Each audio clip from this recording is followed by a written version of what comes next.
Sign up for Melanin Muse's free weekly love letter at melaninmuse.com, delivered to your inbox every Wednesday to get full video podcast episodes of the Pivot Muse and indulge in Black women's brilliance and learn as we share our pivotal stories. Tina's pivot to Atlanta takes a twist with this new opportunity to sign with Honeycomb Records. Mr. Brown keeps his word. Tina, Trina, Ebony are flying first class to St. Louis, Missouri for the first time. It's Tina's first time on the airplane as well, so she's dreaming up all the possibilities while looking out the window staring at the clouds. They land in St. Louis and are greeted by Mr. Brown and some of his entourage outside the airport, riding in a black limousine. The girls are hyped. Trina looks at Tina and says, "Girl, I can get used to this lifestyle really fast." "Me too," Tina responds. Mr. Brown gets out of the limo to greet the girls. "Hey ladies, welcome to St. Louis," Mr. Brown says. The girls embrace Mr. Brown with big hugs and hop in the limo. The other artists in the car greet the girls. "Before we head to my office, I'm taking you to get your hair done at Chocolate City Salon," Mr. Brown tells the girls. "Wow, thank you. I know exactly what hairstyle I want." Trina is known for rocking some of the best hairstyles in school. One day she has the MC light short crop curls, and the next she's looking like Foxy Brown. "What are you going to do to your hair now?" "I want my hair laid just like Deborah Cox." "That shoulder bob will look so good on you. I don't have a clue what I want, but I'm happy that I don't have to do y'all's hair." The girls laugh. After spending a few hours at the hair salon, Mr. Brown picks the girls up in the limo again and takes them to his office. He discusses the terms of the record deal and the plan to have them join his team on a high school tour to build up the fan base for Honeycomb recording artists. During this era of hip-hop, the St. Lunatics are the most popular group in St. Louis. Nelly is one of the members of the St. Lunatics, along with his childhood friends. Their sound was vastly different from New York, and the girls were concerned about being asked to change their style up. "Mr. Brown, thank you so much for this opportunity. We have some concerns to address with you before signing the contract," Tina says. "Okay, young lady," Mr. Brown responds. "We wouldn't want to record our music here in St. Louis. We want to keep our New York sound, especially for our production. We need New York beats," Tina says. "Respectfully, Mr. Brown, can we record in one of the New York City studios?" Okay, no problem. I've connected with a couple guys in New York, and they are managing one of their artists out there. I will allow them to set you up with some producers in New York City. Is that it? Anything else?" Mr. Brown asks. No, the girls say in unison. The girls sign the paperwork and feel overjoyed. "Congratulations! Royal Tree is now officially part of Honeycomb Records. Trina and Ebony, your parents will need to sign as well once you get back to Rochester. Tina, since you're 18, we're all set," Mr. Brown says. Mr. Brown heads over to a table where he has a bottle of Moet champagne chilling in a bucket of ice. He pops the bottle and pours 4 glasses of champagne to celebrate. The girls partake in drinking the champagne with Mr. Brown. Mr. Brown takes the girls around town to sightsee a bit. They pull up to a street with residential homes, row homes, and an ice cream parlor on the corner. "Y'all see this street? I own everything on this block. These are all my homes, and that ice cream shop is my business as well," Mr. Brown proclaims. "Wow, this is what I'm talking about. I want to be a business owner one day, too," Tina says excitedly. "You can be exactly what you want to be, and I will show you the ropes if you stick with me long enough," Mr. Brown responds. "Bet," Tina responds. Mr. Brown has the driver pull up to one of his row homes. "Okay, ladies, this is your home while you're here for a week. I have everything you need inside. I'm sure you're tired after traveling, so dinner is already prepared for you, and I will take you shopping tomorrow morning," Mr. Brown says. The driver walks around to open the door for Mr. Brown and the girls. Mr. Brown escorts the girls up the stairs to unlock the door. "Okay, here's the keys. Please be ready by 9 a.m. sharp and call me if you need anything," Mr. Brown says. Tina, Trina, and Ebony are in shock. They can't believe what's happening. They were just dreaming of signing a record deal, and now their dreams have come true, with a plot twist, of course.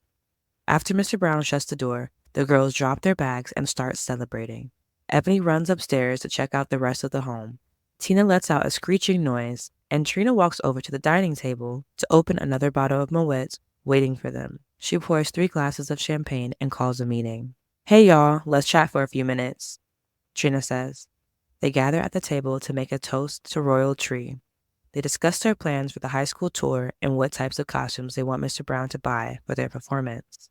We are going to show Mr. Brown that we are worth every penny. Wait until he sees our live performances, Trina declares. Word, I don't know what his other artists bring to the table, but we're about to take over Honeycomb Records, Ebony responds. Exactly. He just hit the jackpot signing us, Tina says. Tina's Pivot Story is a short story brought to you by Penthouse Media. We hope you enjoyed listening. Please support the development of our stories and the Pivot Muse podcast by visiting thepivotmuse.com and clicking on Sponsor to find out ways to support the show. Before we get into a conversation, it's important for me to acknowledge that the Pivot Muse podcast is brought to us by Melanin Muse. And Melanin Muse is our love letter to Black women. We are sharing our genius and our impact on this world. It's our time. As you have pivoted throughout your life and career, who are your Melanin Muses and how have they impacted you on this journey? Wow, my grandmother, for sure. She was the first, and she was a businesswoman. My whole history, everything I know about her was she was a hustler, go getter. My grandmother was born in 1923.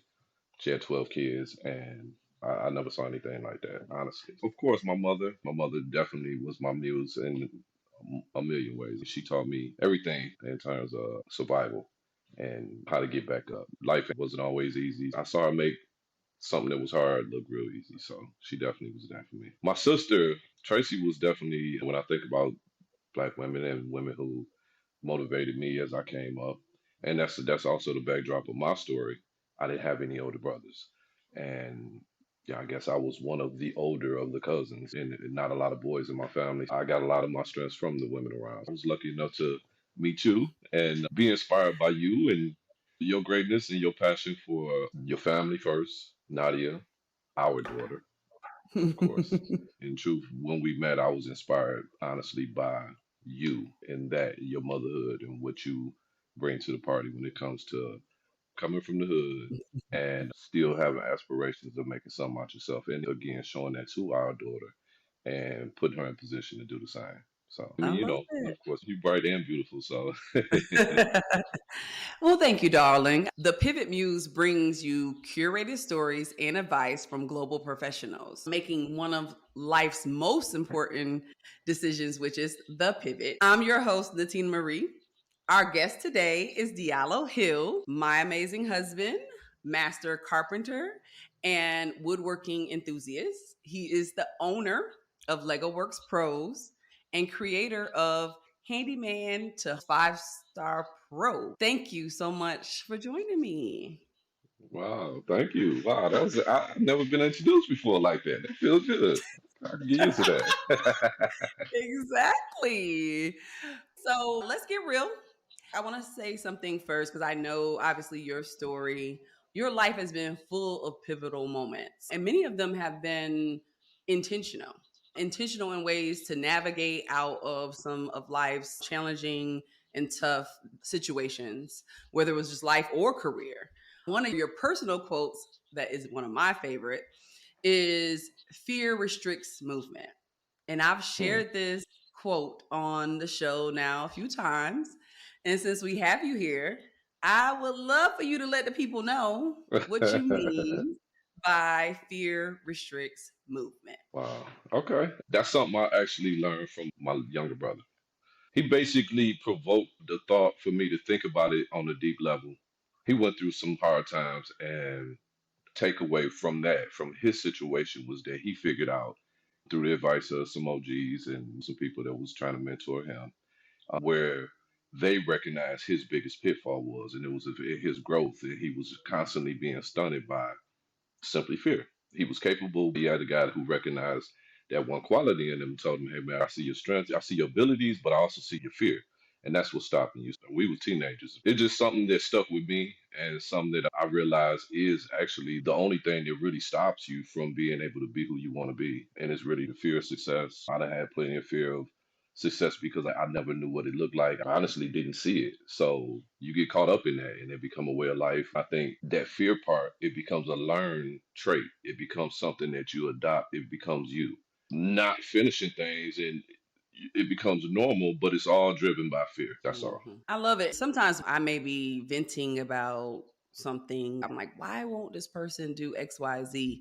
You would just say it like as a reminder, hey, fear restricts movement. That's why it's not happening. But it stops the thought process. It stops an idea. If you get scared, you're gonna do one of two things: fight or run. It's the fight or flight syndrome. Once you get scared, you either come up with a solution and you approach it like you approach an application, a job. You could just step to it with courage, or you don't. And that's the whole thing. But once you're too scared, you stop coming up with new ideas, things that's gonna actually solve the problem versus you just constantly spinning in it. You never get nowhere. As soon as you get there, you're done. Thank you. What do you think is your most impactful, pivotal moment in your life that really shaped who you are now? My most pivotal, impactful moment was when I recognized that I had to change my thinking process. Really about how I see things. It was about the way that I was thinking. Because that's the foundation of it all. Until you see things another way, you can't go in that direction. You're going to be stuck in a series of repeats. Things won't change. Where you stop feeling like a victim, you stop seeing your disadvantage and you start seeing the difference. I recognize I was born with a lot of medical conditions, as you know. I'm an Agent Orange baby, is what I call it, because my father was in Vietnam. It's a big historical thing. You can look it up. But basically, he was affected by it. A lot of troops was affected by it. It changed me when I was born. But I recognized as I was going to school early on that as much as my condition was a bad thing to me and I was feeling like a victim, I started seeing the beauty in it. I started recognizing that, that don't stop me. I started seeing girls still like me. It's one of those things where it's like I might see my uphill battle, but I'm starting to see they feel like I have an advantage. And not just because it was given to me, it's just because they can see in you, they see what you bring to the party. That was great. I'm glad you brought up your beginnings. Obviously, you were born with this resiliency. From what you told me was that the doctors didn't think you would live. So they were telling your mom that her baby wouldn't live past a certain age. I love the fact that you realized young, oh, I might have physical issues due to my medical issues that I don't like, but hey, the girls still like me. That's right. Hey, listen, I knew I was in there, but I can't play basketball, but your girl like me. Exactly. I love that. When you talk about changing your mindset, that was the start of it. But was there anything else that you feel like at a point in your life where you realized that you needed to change your way of thought to get where you're trying to go? I always had dreams more of my conditions, but I was firm with my reality. Both of them was in front of me. My dream, but my reality kept me grounded. I knew not to buy too much into my reality because I did believe that it could be more. So I'm gonna keep pushing. And I knew early my attitude was going to determine that. The only way you could be successful is the buy-in. The people have to buy into whatever the idea is.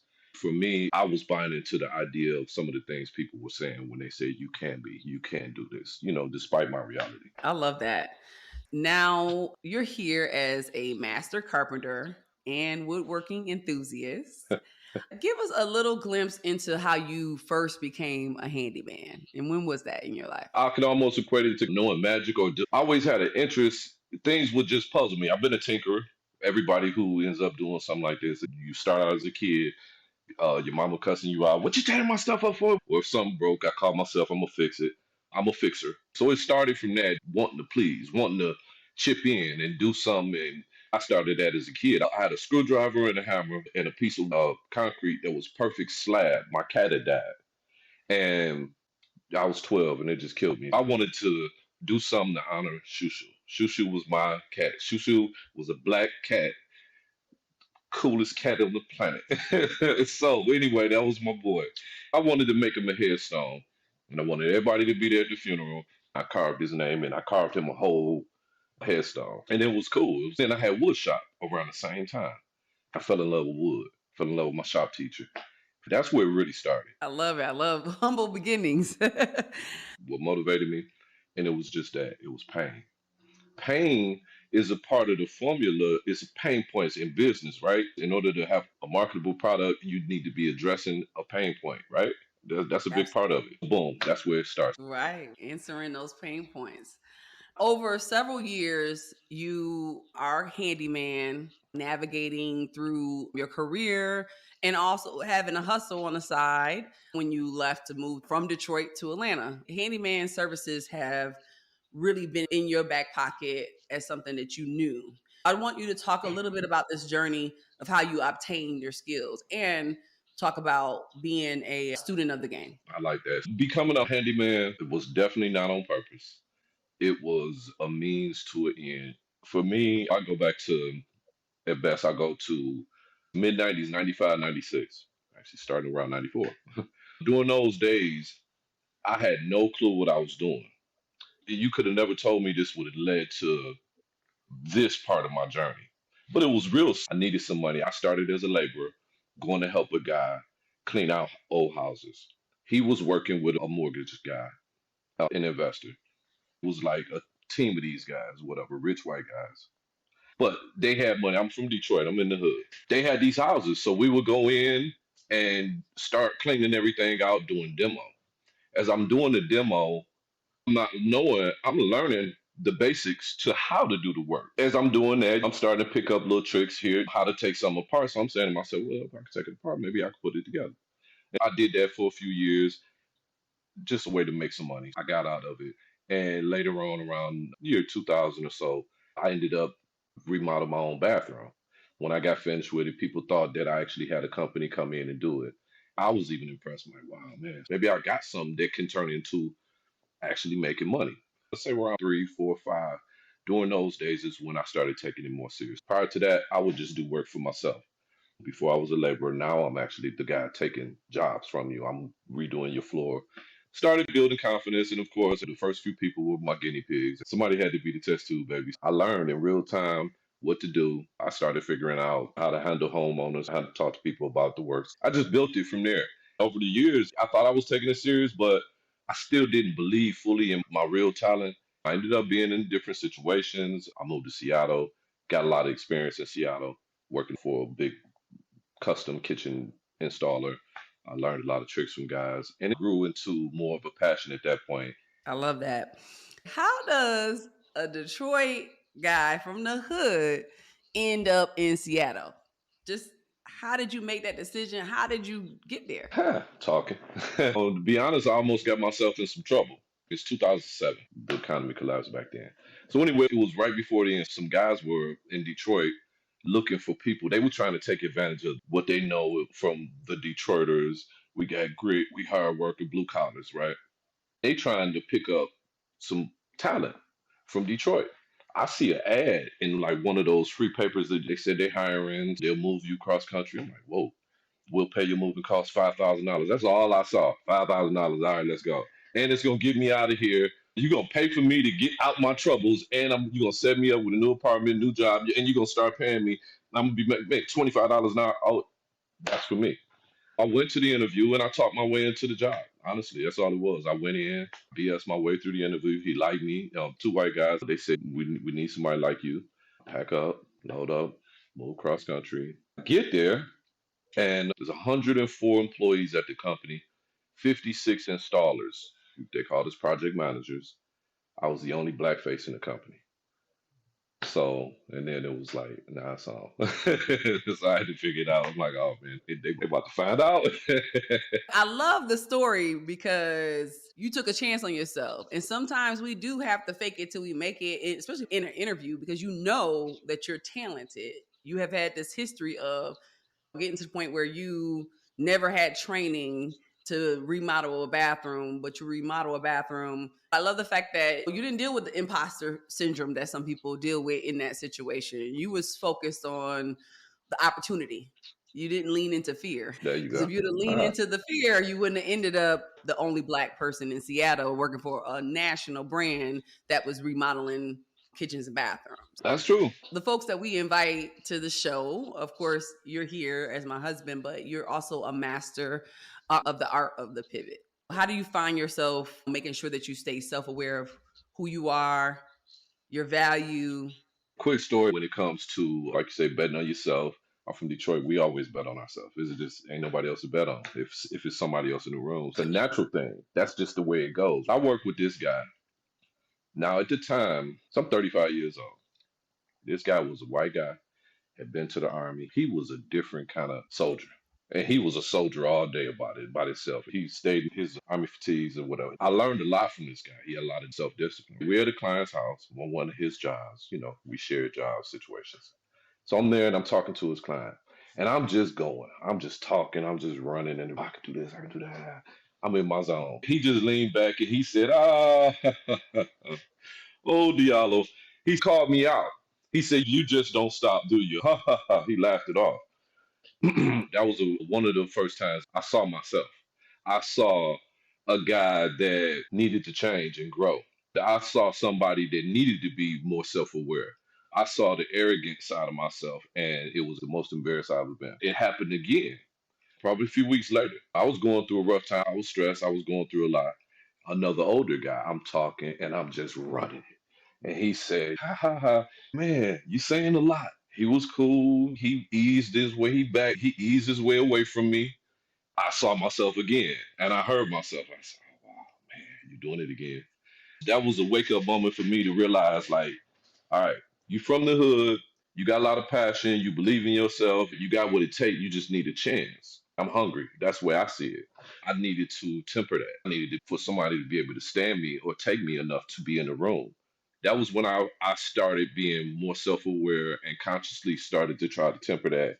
And then also be able to put myself in a position to be seen for the passion and the drive. That's one of my passions. I try to mentor youngsters to try to work that out because I understand it. That's a great point and some gems that you just shared. And you brought up the mentoring. I think this is a great time for us to transition into something really amazing that you have coming up. I want to give you your flowers here right now.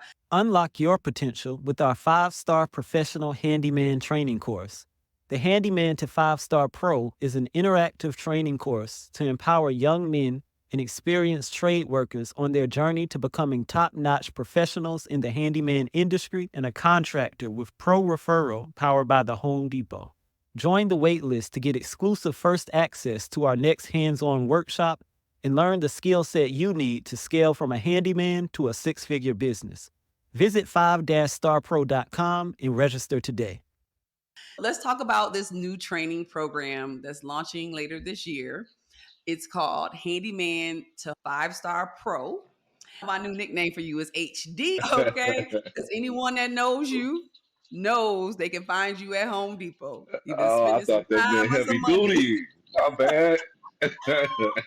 Yep, heavy duty too, but Okay. HD, it can stand for different things. Really love this. It's no surprise that you have moved to Atlanta and of taking your handyman skills that were self-taught, being a student of the game. You've trained in inspections, you trained in epoxy floors, whether you're doing it yourself or even taking the opportunity to go to a class so that you can enhance your skills. You're always doing this, and I love that. How did you get started with this program through Home Depot called Pro Referral that led you Mhm. here to becoming now a trainer in it? Okay. This venture was the beginning of a lot of ideas. It's the beginning of a whole lot of efforts to try to share what I've been doing with other people, other guys, with the successes, all the things that came out of staying with it. I've always been passionate about trying to bring somebody along for the ride. And when I say that, I'm thinking about people that look like me and people not just that this black skin, but just people that look like me in the sense of somebody who you might want to give a chance to, but for some reason you don't. A lot of the way the world really works, in my perspective now, a lot of people are lost. They trapped. They still 20, 30 years behind in their way of thinking and believing that they could change their reality. I always wanted to share that with somebody, show them if I could do it, you definitely can. The mentor and trying to share how I got through a lot of my situations. But it's basically a handyman is somebody who's willing to do, or at least willing to give it a try. That's really what it is, because there's no guarantee that it's gonna work, but I'm willing to try. Thank you for sharing that passion behind it. What is Home Depot's pro referral? Depot's Pro Referral, it is a program that Home Depot offers people like myself, handymen. First of all, it's a service that they set up for their clients, for Home Depot clients. It's set up and designed for the homeowner to be able to contact a pro, to be able to come and do a job for them without having to go through the hoops of trying to hire a bigger contractor. It's a handyman service for homeowners, and it's designed in a way so that guys like myself could be able to have leads. We have access to people who need our services. We get to offer that. It's a direct connect between myself as a pro and the client. Home Depot is there, just like Airbnb, for better words. It is there as a buffer to make sure that the client is protected throughout that process. So they have some comfort in knowing that they're dealing with people who've been vetted, people who've already been through screening process to be able to be in the house and things like that, background check. But it offers somebody like me to be able to grow from a handyman to a actual business where I'm actually making money and I'm not just a guy in a truck trying to make it work. I actually grew from that. It helps you be able to build your own company and build yourself. Man, it's one of the coolest things. More people should know about it. I talked to a guy literally just yesterday at a training and told him about it. He's another guy who's been in the field at the Napasi training. He's been doing things like this for years. He had no clue about it. It was just a great platform for people like me.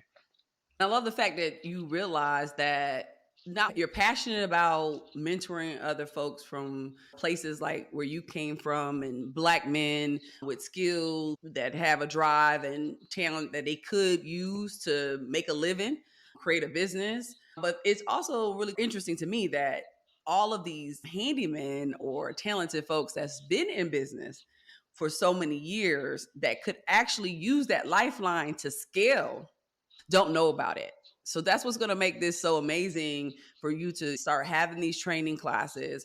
Truly believe that you have a clientele out here, not only the folks that you want to impact that may be just getting started like you were, but a lot of folks that have been in business and maybe in their journey, they're still hustling and they don't get the leads that you get regularly through Home Depot. It's really cool that you're now turning it into a training program.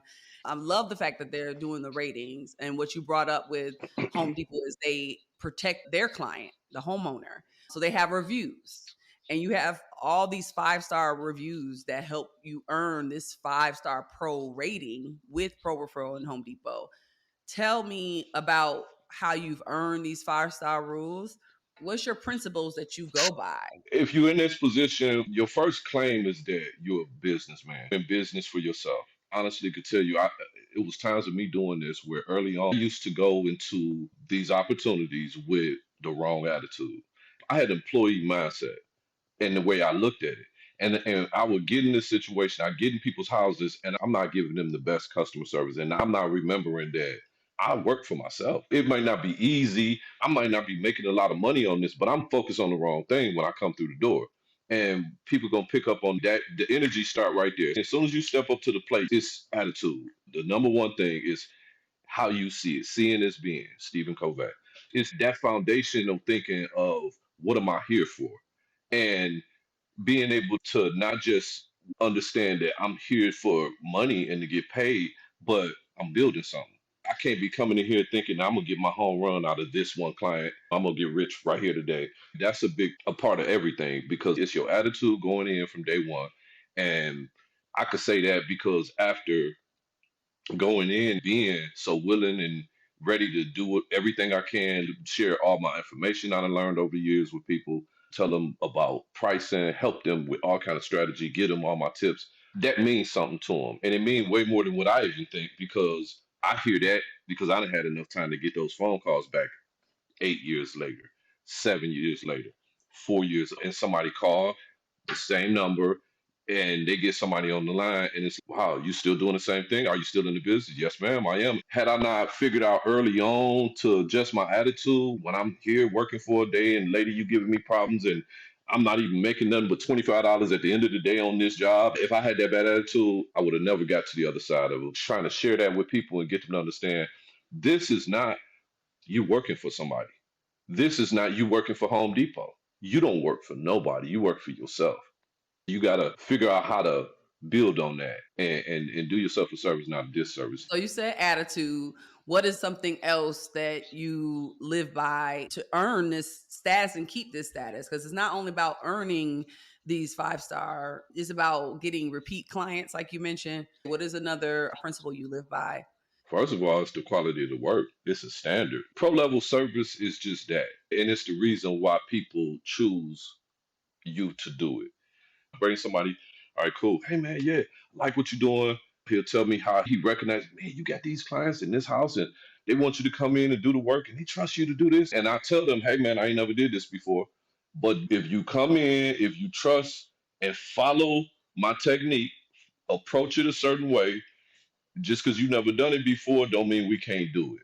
You have to know what the standard is as a pro, first of all, but then you got to put the work in. You got to do what you need to do and not have the attitude of I've been here 8 hours working on your house and you should be happy that I was here and I gave you my time and my energy. What people really looking for is it's a level of customer service and quality. It's a combination of both. Just keeping that in perspective. So Right. What kind of leads do Home Depot send you through this program? as a handyman, I'm set up in their system right now is two more than one status that you could hold with through this program. The way I started out, and I haven't changed it because I don't need to, it's working. But basically, my status is at a handyman status where I don't have to have a general contractor's license or any other special license to be able to become a pro referral contractor for them in that capacity. But then they also have a next level where there are some jobs where you do. So if you want to become those, then you have to turn in the right paperwork for that. It's simply going to be a contractor's license, your insurance for your company, and your company docs. It's really straightforward. They do a background check. What kind of jobs as a handyman are you able to get? I could get a job from something as simple as installing a mailbox to a complete home renovation. Just past history of job situations going through the door. Even as a handyman, I've gone to one particular job I can remember. I knew I was going in to make $50. On the back end, I think I grossed probably 16,000 on that job. So you never know what it's actually going to be and what it could turn into. It's all about opportunity. And a lot of times people have profile, the way they set it up, or when they put in the ask, they might say they have cabinet repair or cabinet installation. The options they might ask their customers at three or more. They might put that in there, but you don't know. And I've walked right into that where it wasn't just three cabinets, it was a complete kitchen renovation, floor, walls, paint. It carries on. So you end up getting where, again, depending on your skill set, what you're able to do, if you like me, you try to get as much as you can. So here you are, you go in for cabinet work. So in cabinet work, you might end up with maybe $4,000 of cabinet work. Then you got floor work, and it's all in the same job. You go in, and now you got maybe $6,000 on a new hardwood floor installation, or what, or more. Then you got painting, and you got plumbing installation. You got all these different things that if you're able to do, you get to make money on. It's like you step into a cash cow. You just don't know, but it's all going to be based on proper preparation. Once you set up and you're in the race, you really can win. So I love that. Yes. What do you want most from someone to come in to your training program? What do you want them to leave with? for me, honestly, the best gift somebody could, if somebody left with the attitude of never, ever, ever considering working for somebody else again, knowing and seeing their potential and being able to, from wherever you at to wherever you want to be, honestly, it's really possible. It's real. You could actually change your whole life. Everything you saying you don't like about your life and your reality, you really can change it. You gonna have to grind. 10 years. I was as scared as I've ever been. We started out because I didn't have my feet under me in no way to feel like I was gonna be able to man the ship when it comes to being with somebody like you. But and for real, I'm 51.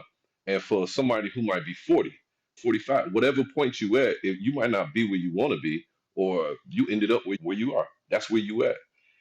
You could really hustle your way to where you really trying to go. For me, if somebody walked in the room and thought all they needed was the right push and was willing to be pushed up for what I could offer you, what I could bring to the party in terms of just opening up my playbook to you and showing you this is how I did it. This is what I do right now today. This is it. If it looked good, try it out. You never know. You get what I'm saying? It might work. If somebody left with the confidence that they could do it, just Right. somebody getting rid of the employee mentality, seeing life through that lens. That is wonderful. Obviously, I'm working with you on this program. I'm happy we're able to share this with the world. To see your growth in 10 years, you were already very skilled at everything you were doing. So, pivot or push, I'm going to present to you a few scenarios, and you're going to let us know if you're going to pivot out of that scenario or you're going to push to make it work. You're entering the workforce at 22. You're drawn to the gig economy and the flexibility it offers. You're considering a pivot of freelancing or sticking to a traditional 9 to 5 job that you currently have. You weigh your pros and cons of having job security, benefits, and the pursuit of a work life balance in today's dynamic job market. Do you pivot from the job or do you put? It depends on what you're actually doing from but the job and what the potential of sticking with that offers. It only sounds good, I think, to other 22-year-olds to say, yeah, I'm gonna pivot and I'm gonna get out the boat and I'm gonna do my own thing. That's cool. I like the spirit of it, but at 22, I don't know if you got enough life experience to navigate your way through the pivot. So I'm gonna push. Perfect. All right, so you're turning 30. You find yourself in a rent or buy dilemma for your home. You don't have substantial savings, but you do have an option to cash out on a modest investment portfolio and walk away with 30,000 to put down on a home. So you balancing the ideal of stability and housing aspirations because obviously you can stay in your apartment for a little longer and keep that retirement, or you decide to step out there and do this. Pivot and cash out, or will you push through and save to buy a home? I'm gonna cash out. I'm gonna go and buy me a camper and I'm gonna live on the road. And I'm gonna cut all my worldly expenses down to as little as I can. And I'm not gonna be worried about how big my closet is and my kitchen and all this other stuff. And I'm gonna be smart. At 30? You ain't say I was 30 and married. You say I'm just 30 and man, I'm gonna wear the same dirty shoes since they in style at 30 now. They wear dirty shoes now, and that's cool. So I'm gonna be him. I'm serious, and I mean that for real. I'm killing all my worldly expenses. I'm living in that camper. I'm pulling up in your driveway. I'm gonna be at your house. Can I plug up? Can I plug up, cuz? Cuz I need to plug up. You know I need to plug up. That's what I'm doing I love it. Okay, so it. now you're a few years older. We say mid 30s, and you are still working because you said you was gonna be working anyway. This is just working out, not intentionally, but you're in a toxic work environment. Mid 30s, despite the toll on your mental health, the prospect of leaving a well-paying job makes the decision complex. You're reflecting on long-term well-being versus your financial stability. Do you pivot away from the job or do you push? You like 35. I push. And I push because now it's on me. I'm no longer a victim of my circumstances. Now I can make a decision. Now it's about self discipline. Now it's about sacrificing all these old things for what I need. I'm going to double down on my real hustle. Now I'm going to use whatever I can from the company to when the people that's paying me. I'm going to take advantage of everything you got to offer, soak y'all dry, and come up with my next move. So basically, because I know how much you stand behind being an entrepreneur, you're saying if I'm 35 and I got a well-paying job, it's time to build an exit strategy. So it's a loaded strategy. You get what I'm Yes, saying? So it's a little bit of both. absolutely. I love that. I get a chance to ask you to expand on one of these, and then we're going to wrap up. Maybe expand on, because I really think people want to know, are you buying a camper? So I'll give you just a few seconds to talk about the decision at 30 to buy a camper, why you would make that move. For people who always talk about gems and jewels and all that, that right there, man, that's a black diamond. Y'all slipping. Y'all think that it ain't what it is when it is what it is. Once you get 50, you could easily go back to your 30s and pick out 7 to 8 years of completely wasted time. Completely wasted. It don't matter what you did, what you was doing, you wasted 7 out of 10 years of your, and you slept the other three. The truth is, at 50, you know that was the time to burn the candle right then, because you ain't never gonna be in a stronger physical state in your life than when you, and mental. You had to, now your brain finally formed up at 27, 28. You get what I'm saying? You got a whole brain in your head, and you could use it. But you could take what you already done learned, put a little discipline to it, and you still young enough to imagine. You're young enough to imagine and go back to the days of a humble child. You could see how, man, this would be cool as hell to be in a camper and have no bills. I ain't really got no bills. I get to go where I want, when I want, do what I want, literally, and stack and stack. All they want to do is be available, be on scene nowadays. Man, I'm talking about I had a flyest camper in the world.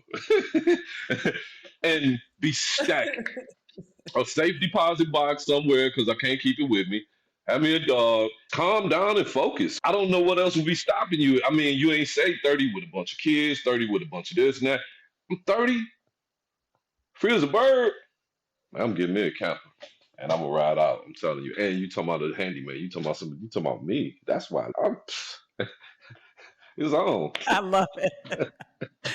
I love it. Well, thank you so much, honey, for being on the show and sharing these gems with our audience. You are a wonderful, talented man. I had fun with the conversation, so thank you. Thank you, baby. I don't even want to go now. You got me started. Now we're gonna be like Monique and what's his name? City? I Oh, don't know what his what is name it? is. We're gonna What you call we him, could do this Daddy? thing. Daddy, mama. He called her mama, Mama mama. and Daddy?